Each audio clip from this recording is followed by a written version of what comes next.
Alrighty, welcome back to Mecha Mondays. I'm your intrepid narrator pilot Fraggith, and today we're picking up a new literary endeavor, which I have already foreshadowed in the not too distant past. Yes, uh, f- due to popular demand, we have All You Need Is Kill by Hiroshi Sakurazaka, or Sakurazaka Hiroshi, however the name thing works. Probably the second one.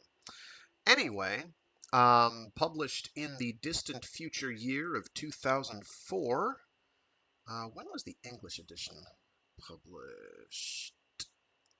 Incidentally, that's its Japanese title as well, is Oru Yunido Izukiru. Um, it's all you need is kill in both languages. That's the title. When was it first printed in U.S. in 2009? I can't vouch for other countries. Sorry. I don't know. I just don't know. Who did the translation? Alexander O. Smith. Um, on the contents page, there's a massive spoiler, so we won't talk about that. I will show that later, probably for the last stream, because it explains a few things. It's a visual representation of certain aspects of the plot. You'll see. It'll make sense presently. This is going to be a fairly hefty chunk we're getting through, um, so we could be here a minute. The book is split into 4 parts, and aside from the last part, which I think is exceptionally short if memory serves,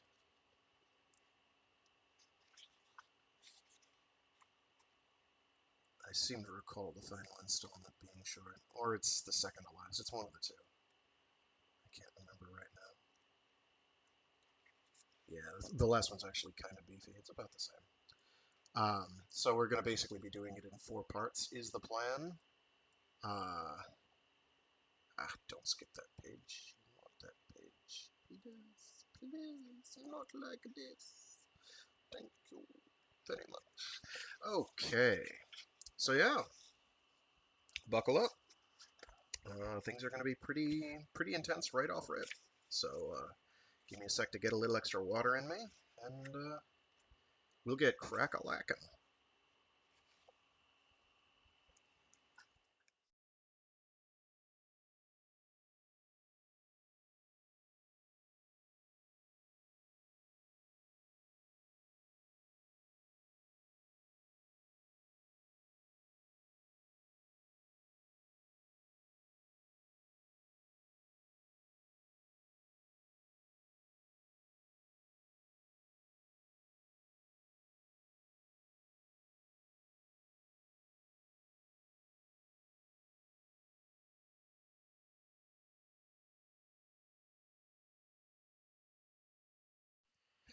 All You Need Is Kill by Hiroshi Sakurazaka. Translated by Alexander O. Smith.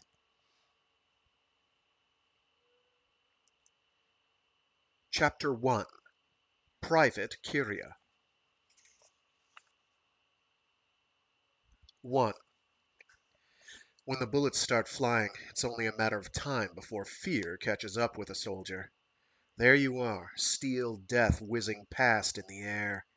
Distant shells thunder low and muddy, a hollow sound you feel more than hear. The close ones ring high and clear.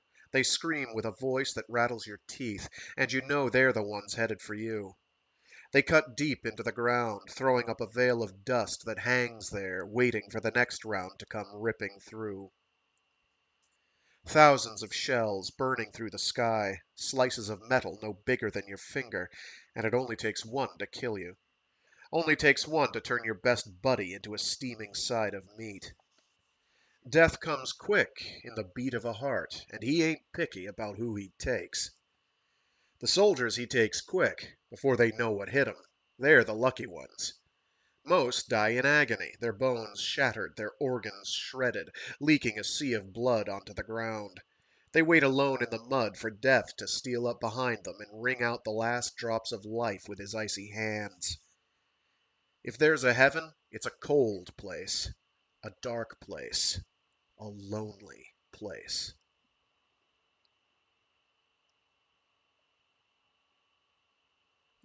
I'm terrified. I grip the trigger with stiff fingers. My arms shake as I send a rain of scorching steel down onto the enemy. The rifle kicks as I fire it. Vunk, vunk, vunk. A beat steadier than my heart. A soldier's spirit isn't in his body. It's in his weapon. The barrel warms until it glows, the heat turning fear into anger. Fuck the brass and their fucking pathetic excuse for air support. Fuck the suits and their plans that aren't worth a damn once the shit starts flying. Fuck the artillery for holding back on the left flank. Fuck that bastard who just got himself killed. And more than all of them, fuck anything and everything aiming at me. Wield your anger like a steel fist and smash it in their faces. If it moves, fuck it. I have to kill them all. Stop them from moving.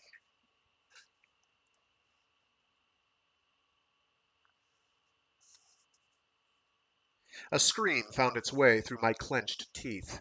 My rifle fires 450 20mm rounds per minute, so it can burn through a clip fast.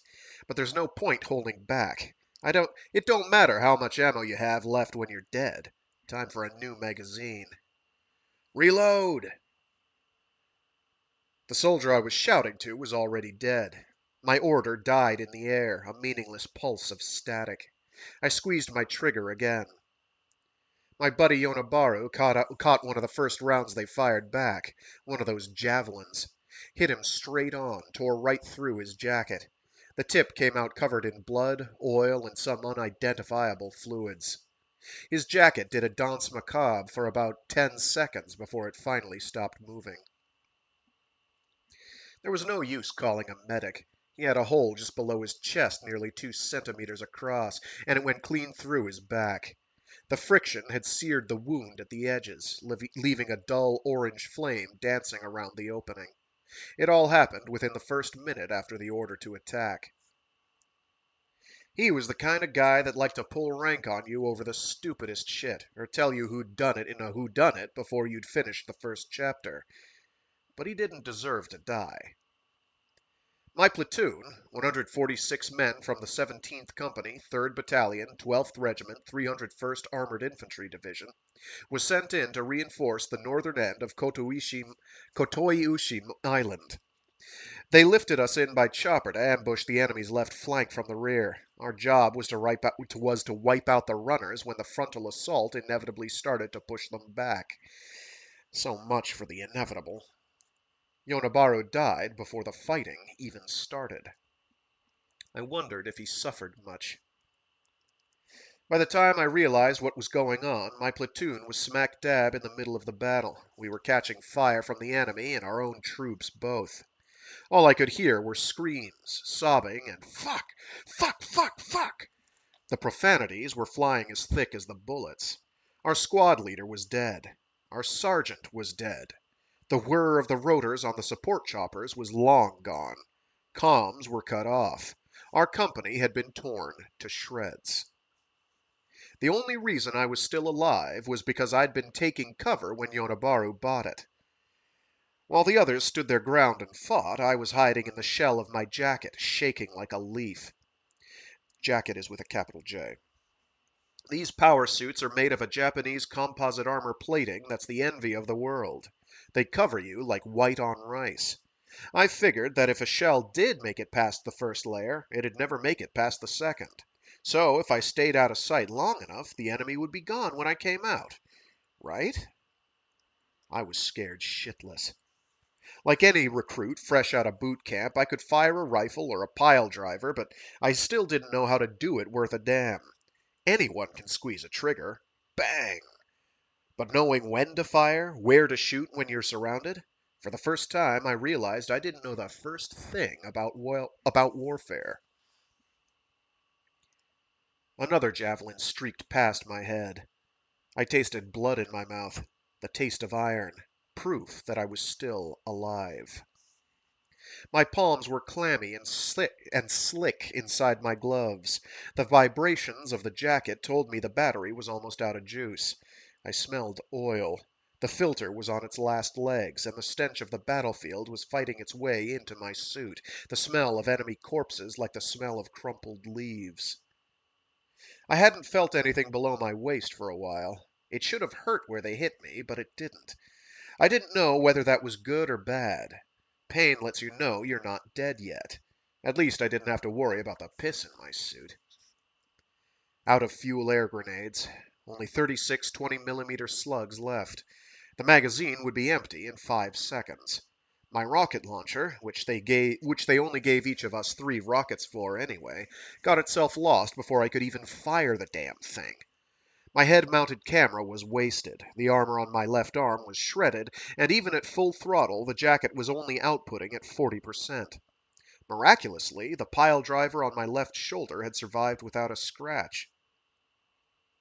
A pile driver is a close combat weapon that uses an explosive charge to fire tungsten carbide spikes, only good against enemies within arm's reach. The powder cartridges it fires are each as big as a man's fist. At a 90-degree angle of impact, the only thing that can stand up to it is the front armor plating on a tank. When they first told me its magazine only held 20 rounds, I didn't think anyone could live long enough to use even that many. I was wrong. Mine had 4 rounds left. I had fired 16 times and missed 15, maybe 16. The heads-up display in my suit was warped. I couldn't see a goddamn thing where it was bent. There could be an enemy standing right in front of me, and I'd never know it. They say a vet who is used to the jacket can get a read on his surroundings without even using the camera. Takes more than eyes in battle. You have to feel the impact passing through layers of ceramic and metal into your body. Read the pull of the trigger. Feel the ground through the soles of your boots. Take in numbers from a kaleidoscope of gauges and know the state of the field in an instant. But I couldn't do any of that. A recruit in his first battle knows shit all. Breathe out, breathe in. My suit was rank with sweat. A terrible smell. Snot was seeping from my nose, but I couldn't wipe it. I checked the chronometer beside my display. 61 minutes had passed since the battle started. What a load of shit. It felt like I'd been fighting for months. I looked left, right, up, down. I made a fist inside one glove. Can't use too much strength, I had to remind myself. Overdo it, and my aim would drift low. No time to check the Doppler. Time to fire and forget. Thack, thack, thack, thack, thack, thack, thack, thack, thack. The enemy's rounds seemed to ride the wind over my head, but mine liked to veer off after leaving the barrel, as if the enemy simply willed them away. Our drill sergeant said guns could be funny like that. If you ask me, it seems only fair that the enemy should get to hear shells screeching down on them, too. We should all have our turn feeling death's breath on the back of our necks, friend and foe alike. But what would death's approach sound like to an inhuman enemy? Did they even feel fear? Our enemies, the enemies of the United Defense Force, are monsters. Mimics, we call them. My gun was out of bullets. The silhouette of a misshapen orb materialized in the clay-brown haze. It was shorter than a man. It would probably come up to the shoulder of a jacketed soldier. If a man were a thin pole standing on end, a mimic would be a stout barrel. A barrel with 4 limbs and a tail, at any rate. Something like the bloated corpse of a drowned frog, we like to say. To hear the lab rats tell it, they have more in common with starfish, but that's just details. They make for a smaller target than a man, so naturally they're harder to hit. Despite their size, they weigh more than we do. If you took one of those oversized casks, the kind Americans use to distill bourbon, and filled it with wet sand, you'd have it about right. Not the kind of mass a mammal that's 70% water could ever hope for. A single swipe of one of its limbs can send a man flying in 1,000 little pieces. Their javelins, projectiles fired from vents in their bodies, have the power of 40-millimeter shells. To fight them, we use machines to make ourselves stronger. We climb into mechanized armored jackets, science's latest and greatest. We bundle ourselves into steel porcupine skins so tough a shotgun fired at point blank wouldn't leave a scratch. That's how we face off against the mimics, and we're still outclassed. Mimics don't inspire the instinctive fear you'd expect if you found yourself facing a bear protecting her cubs or meeting the gaze of a hungry lion.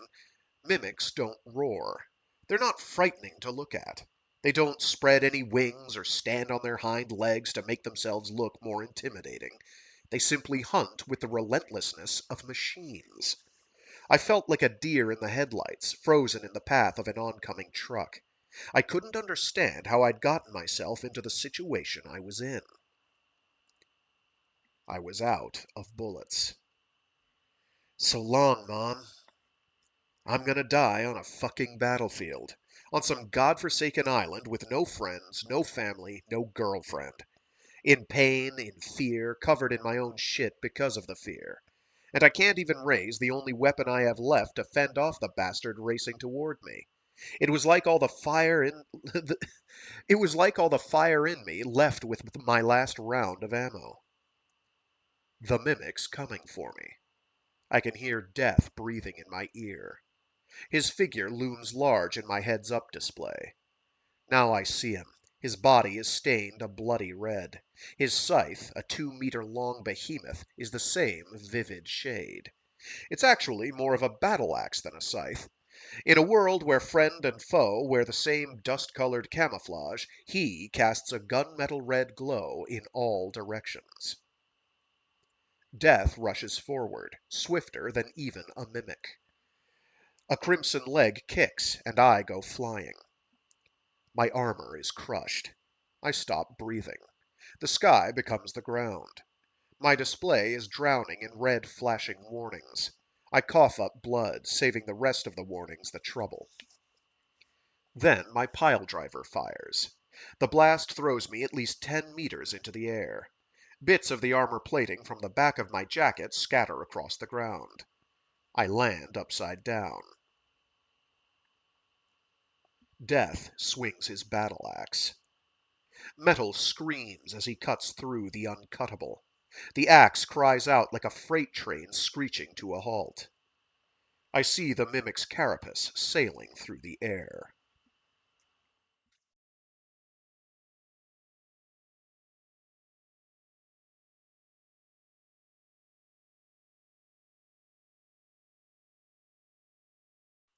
It only took one blow to reduce the mimic to a motionless heap. Ashen sand poured from the gaping wound. The two halves of the creature shuddered and twitched, each keeping its own strange rhythm. A creature humanity's greatest technological inventions could barely scratch, laid waste by a barbarian weapon from 1,000 years past. Death turned slowly to face me. Amid the crush of red warning lights crowding my display, a sole green light winked on. An incoming friendly transmission. "Is the little K?" A woman's voice. Impossible to make it out over the noise. I couldn't stand. The jacket was spent, and so was I. It took everything I had left just to roll the right side up. Just to roll right side up. There's no "the" there, because he's upside down.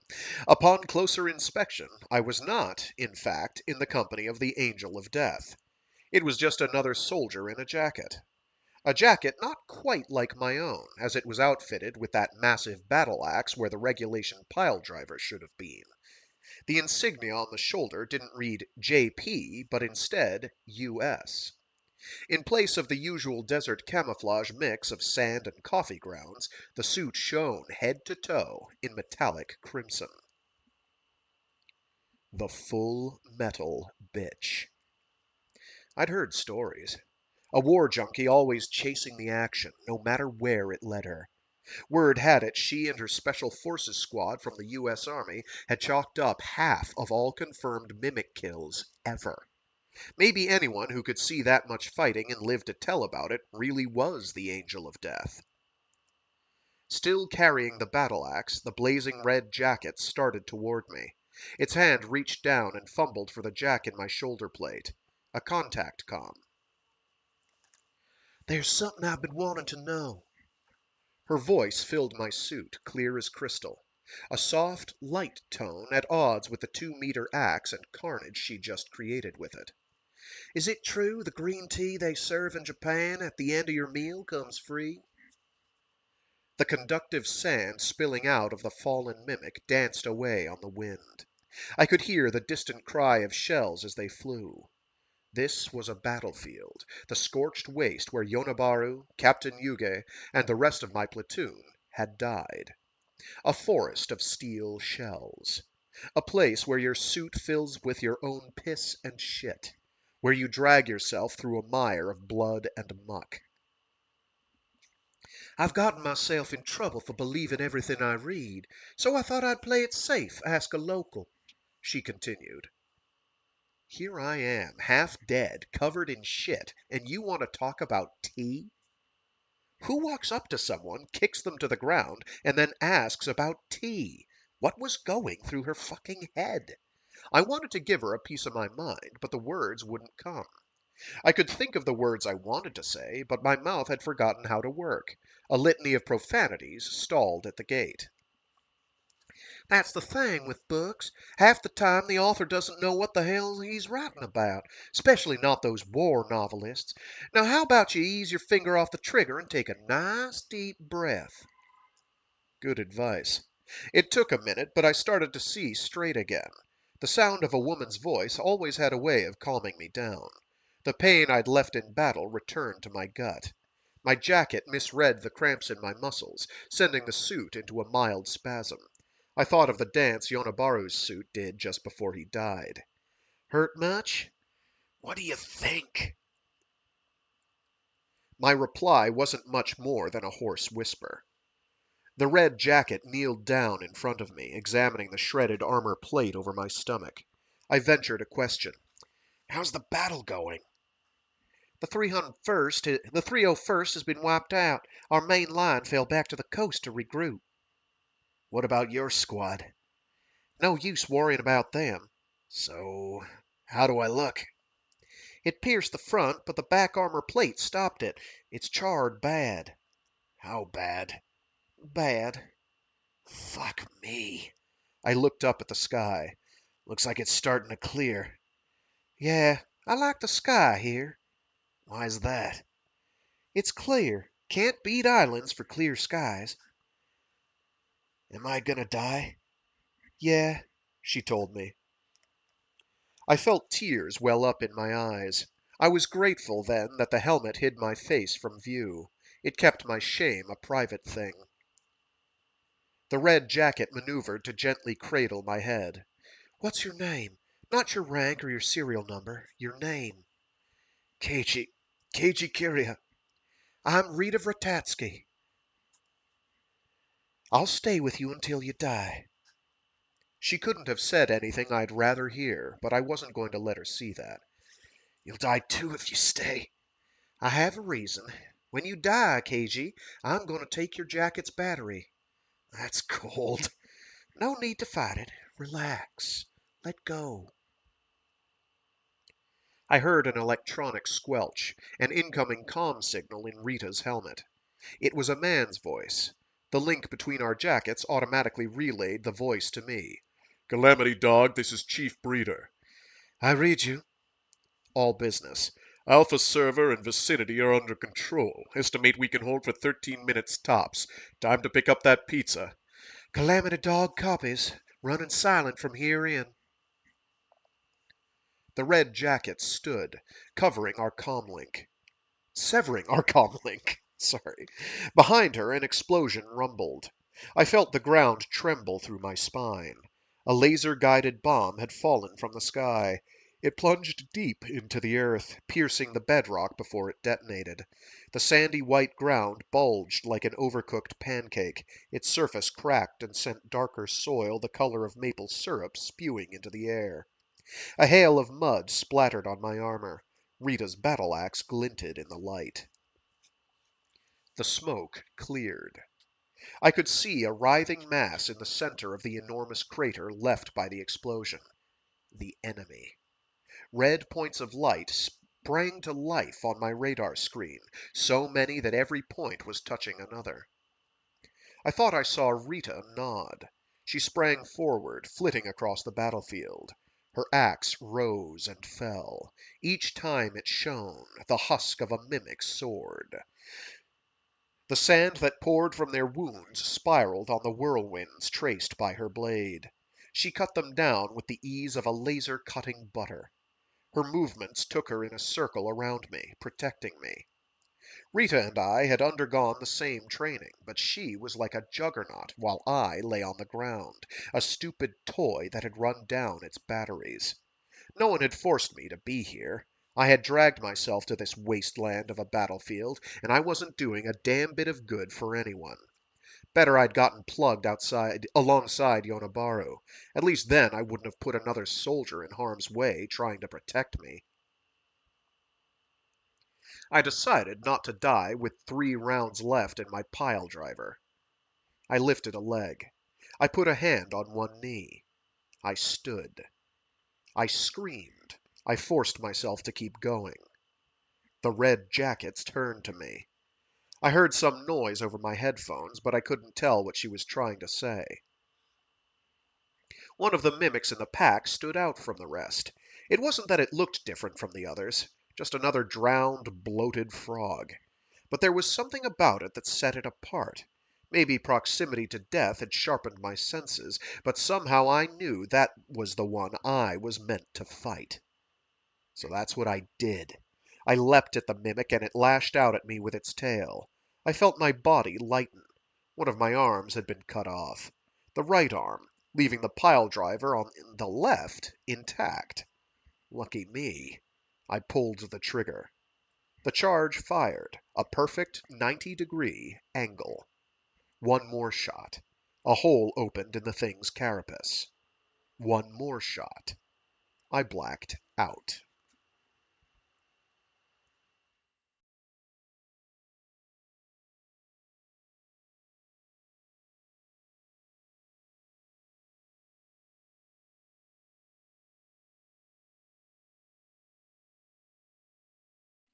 Two. The paperback I'd been reading was beside my pillow. It was a mystery novel about an American detective who is supposed to be some sort of expert on the Orient. I had my index finger wedged into a scene where all the key players meet for dinner at a Japanese restaurant in New York. The detective's client, an Italian, tries to order an espresso after their meal, but the detective stops him cold. He starts on about how at Japanese restaurants they bring you green tea after dinner so you don't have to order anything. Then he veers off on how green tea goes great with soy sauce, and oh, why is it that in India they spice their milk tea? He's finally gathered everyone involved in the case in one place, and he talks a blue streak about everything but who done it. I rubbed my eyes. Passing my hand over my shirt, I felt my stomach through the cloth. I could make out a newly formed six-pack that hadn't been there a half a year back. No trace of any wound, no charred flesh. My right arm was right where it should be. Good news all around. What a crappy dream. I must have fallen asleep reading the book. I should have known something was up when Mad Wargarita started striking up small talk about mystery novels. American special operators who'd crossed the entire Pacific Ocean just for a taste of blood didn't have time to read the latest bestseller. If they had spare time, they'd probably spend it tweaking their jackets. What a way to start the day. Today was going to be my first real taste of battle. Why couldn't I have dreamed about blasting away a few baddies, getting promoted a grade or two? On the bunk above me, a radio with its bass blown out was squawking music. Some kind of prehistoric rock so ancient my old man wouldn't have recognized it. I could hear the sounds of the bass stirring to life. Incoherent chat. That's the military bass, not the other bass. Not the guitar, or stand up bass, or what have you. BASE as opposed to BASS. I could hear the sounds of the bass stirring to life, incoherent chatter coming from every direction, and above it all, the DJ's over-caffeinated voice chirping away with the weather forecast. I could feel every word pierce my skull.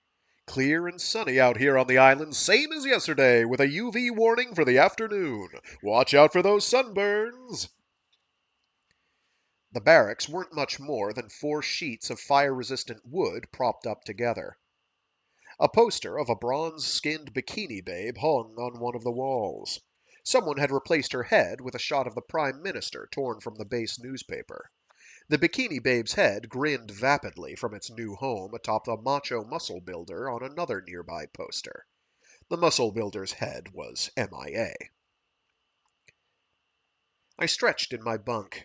The welded aluminum frame squealed in protest. "Hey, Keiji, sign this." Yonabaru craned his neck over the side of the top bunk. He looked great for a guy I'd just seen get impaled. They say people who die in dreams are supposed to live forever. Jin Yonabaru had joined up 3 years before me. 3 more years of trimming the fat, 3 more years of packing on muscle. Back when he was a civilian, he'd been thin as a beanpole. Now he was cut from rock. He was a soldier, and he looked the part. "What is it?" "A confession. The one I told you about." "I signed it yesterday." "Really? That's weird." I could hear him rifling through pages above me. "Nope, not here. Well, sign one for me again, will you?" "You trying to pull a fast one on me?" "Only if you come back in a body bag. Besides, you can only die once, so what difference does it make how many copies you sign?" UDF soldiers on the front line had a tradition. The day before an operation, they'd sneak into the PX and make off with some liquor. Drink and be merry, for tomorrow we die. The shot they gave you before battle broke down any acetaldehyde. Acet- acetaldehyde. Sorry, I'm having one of those moments. The shot they gave you before battle broke down any acetal acetaldehyde. It's a line break, so I have an excuse. Acetaldehyde left in the bloodstream. But if you were caught, they'd bring you up before a disciplinary committee, maybe a court-martial if you screwed the pooch real bad, after taking stock of inventory once the fighting was over and everyone was back on base. Of course, it was hard to court-martial a corpse, which is why we'd all leave notes before the battle explaining how the robbery had been our idea. Sure enough, when the investigation started, it was always some poor sap who'd got himself killed who had masterminded the whole thing. It was a good system.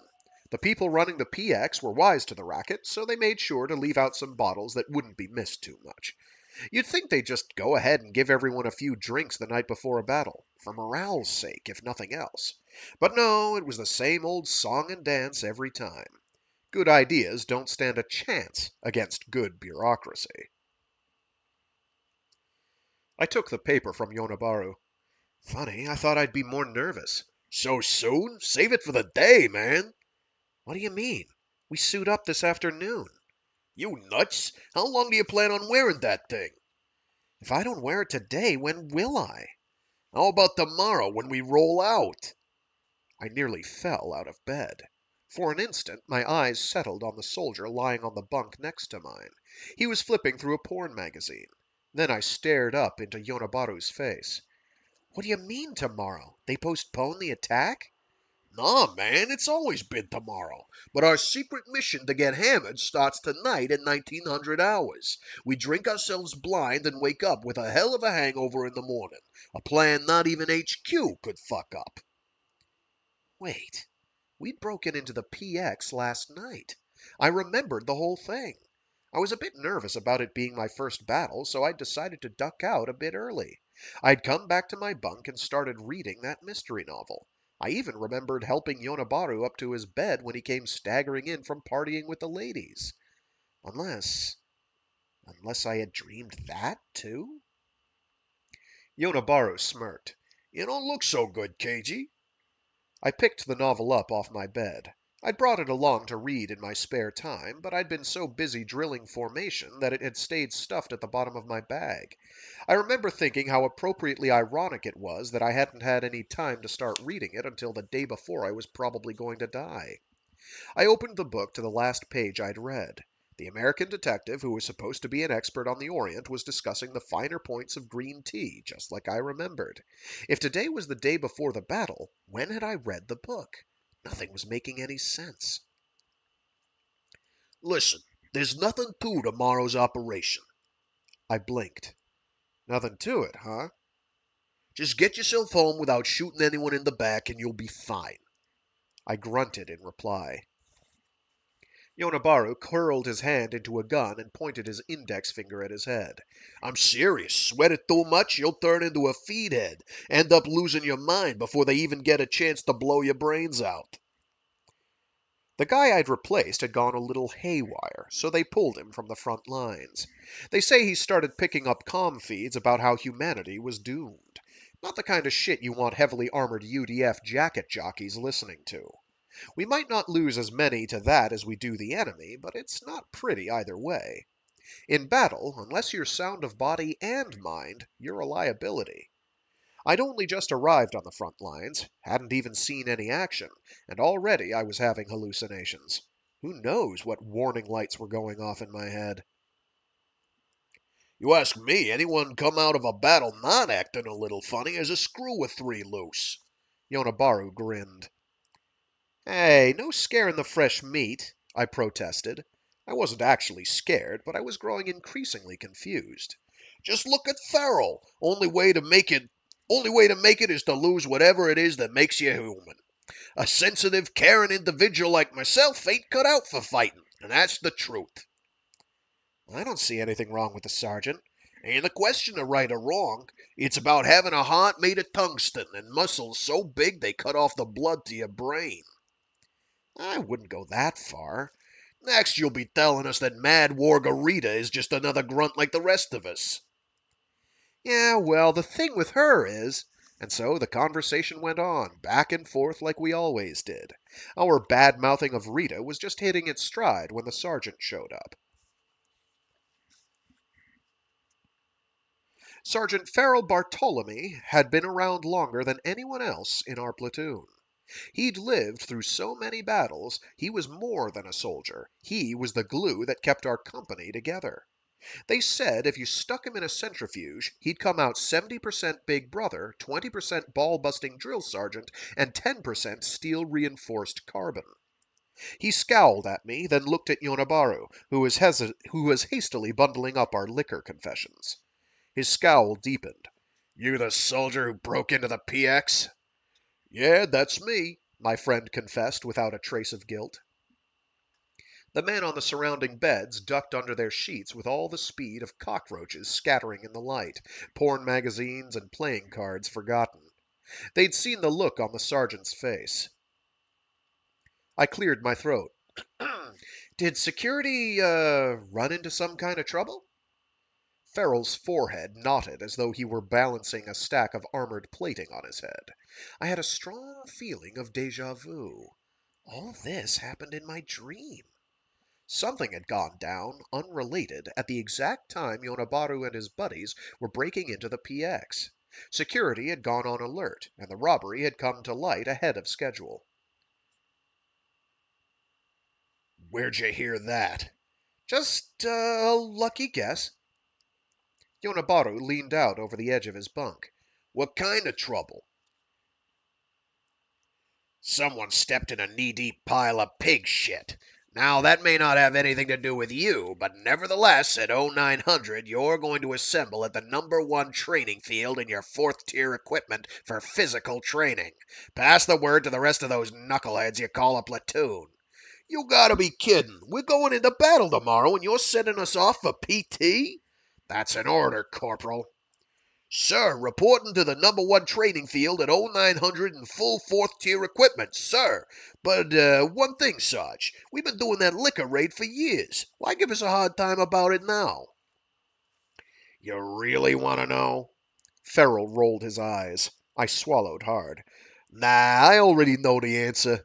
Yonabaru grinned. He always seemed to be grinning. It's because the chain of command around here is fucked to hell. You'll find out for yourself. Wait, Sarge. Farrell took 3 regulation-length paces and stopped. Come on, not even a hint? Yonabaru called from where he was taking cover behind the metal bed frame and the bundled confessions. The general's the one with his panties in a bunch about the rotten excuse for security we have on this base, so don't look at me and don't look at the captain either.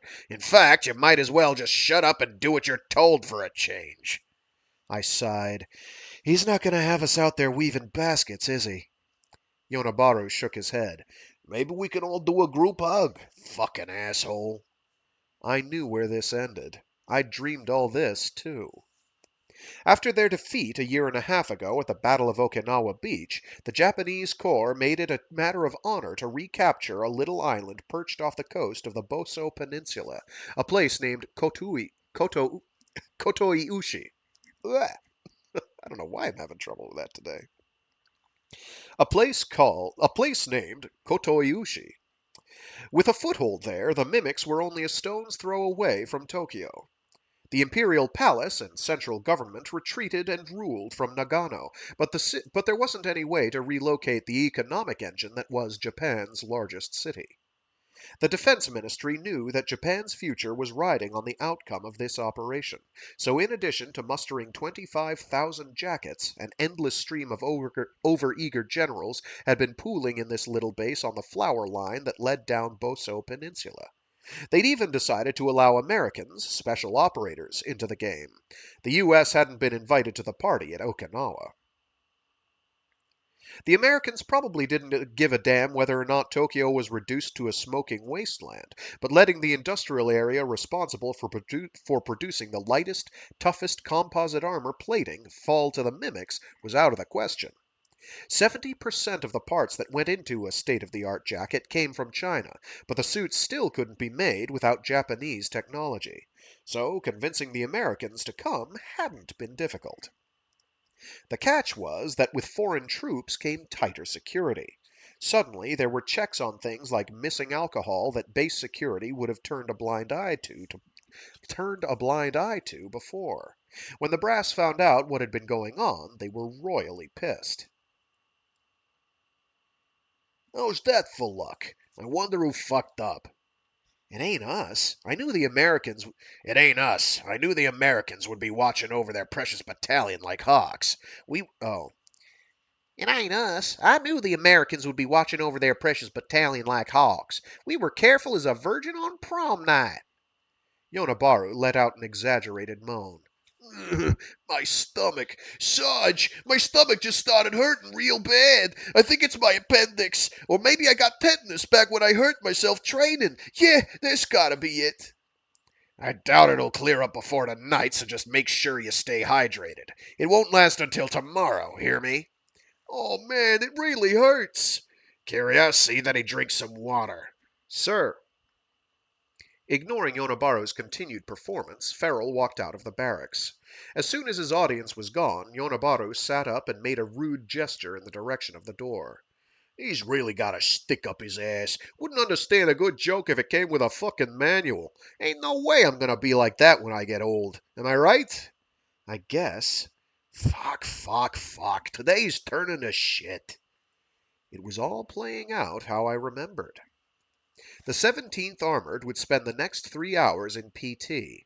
Exhausted, we would listen to some commissioned officer, his chest bristling with medals, lecture us for another half hour before being dismissed.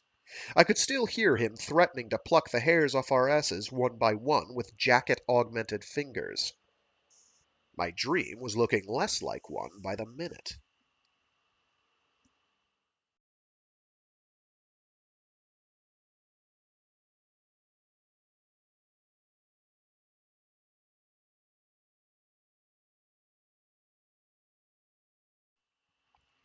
3. There's an exercise called an ISO push-up. You lift your body like you would in an ordinary push-up, then you hold that position. It's a lot harder than it sounds. You can feel your arms and abs trembling, and eventually you lose your sense of time. After you've counted something like the 1,000th sheep jumping a fence, you'll beg to be doing ordinary push-ups, anything but this. Your arms aren't designed to be pillars. Muscles and joints are there to flex and bend. Flex and bend. Sounds nice just thinking about it, but you can't think about it, or you'll feel even worse. You're pillars, hear me? Pillars! Nice, strong pillars! Muscle isn't really all that important for a jacket jockey.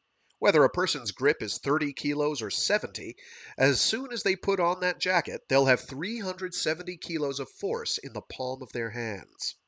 What a jacket jockey needs is endurance and control, the ability to hold one position without twitching a muscle. ISO push-ups are just the thing for that. Wall sitting isn't half bad either. Some claimed ISO push-ups had become the favorite form of discipline in the old Japan self-defense force after they banned corporal punishment. I had a hard time believing the practice had survived long enough to be picked up by the Armored Infantry Division. The JSDF had joined the UDF before I was even born. But whoever thought of it, I hope he died a slow, painful death.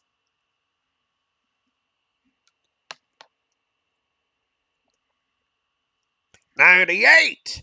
98! We all cried out. 99! 99! Staring into the ground, we barked desperately in time with the drill sergeant, sweat streaming into our eyes. 800! 800! Fuck off! Our shadows were crisp and clear under the scorching sun. The company's flag snapped and fluttered high above the field. The wind that buffeted the training grounds reeked of salt and left a briny layer of slime on our skin.